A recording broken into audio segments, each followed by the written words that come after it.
Macumbeirinhos, Mutumbá, como vocês estão? Gente, como é de costume meu, chego nos lugares, tem que trabalhar. E sempre que o lugar é sagrado e é especial, eu escolho a dedo aonde trabalhar. Eu tenho alguns trabalhos para concluir aqui, nesse campo sagrado. Lá atrás, Potosí, que eu desci Potosí. E aí o cemitério, tá vendo?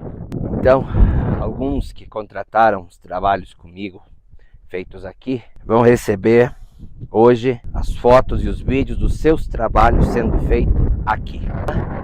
Sempre tive respeito pelos mortos. Quem não respeitar os mortos não vai respeitar os vivos.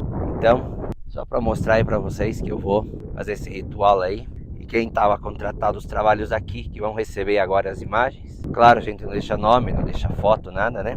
Mas é para isso que eu cobro, para trabalhar. E que lugar sagrado e bonito. Vemos? Axé.